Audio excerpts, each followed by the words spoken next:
Federal probe into Trump foe Letitia James hits a standstill, law enforcement officials say. James, the New York Attorney General, faces allegations of mortgage fraud by the Trump administration.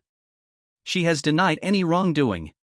The mortgage fraud investigation into New York Attorney General Letitia James is at a standstill because federal agents and prosecutors don't believe they have enough evidence to get a conviction if the case were to go to trial, two senior federal law enforcement officials told NBC News on Wednesday. The White House and several top administration officials, however, have continued to push the U.S. Attorney's Office for the Eastern District of Virginia to seek an indictment against James, who brought a civil fraud case against Donald Trump after his first term as president. ABC News first reported developments in James' case.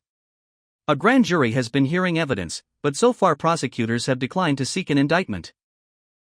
One of those senior officials said there's not nearly enough clear and convincing evidence to show that James knowingly made false statements to a financial institution to get a better mortgage rate for her Virginia home. The U.S. Attorney's Office for the Eastern District of Virginia declined to comment. Bill Pulte, the director of the Federal Housing Finance Agency, sent a criminal referral letter to the Justice Department in April alleging that James appears to have falsified records in order to meet certain lending requirements and receive favorable loan terms. The letter referred to 3 properties, James' home in Virginia and 2 in New York.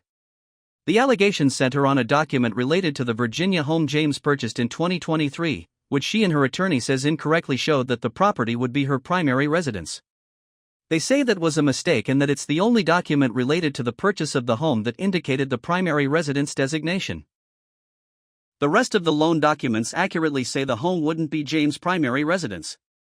Pulte and the former acting U.S. Attorney for the District of Columbia, Ed Martin, who now leads the Justice Department's Weaponization Working Group, are leading the charge to have James indicted. In an April 24 letter to U.S. Attorney General Pam Bondi, James' attorney Abbe Lowell described the criminal referral as 3 pages of stale, threadbare allegations with no reason to proceed other than they are based on media reports and are the next salvo in President Trump's revenge tour against Attorney General James. Martin sent Lowell a letter last month urging James to resign as Attorney General, saying she would best serve the good of the state and nation by resigning from office to address the issues in the referral.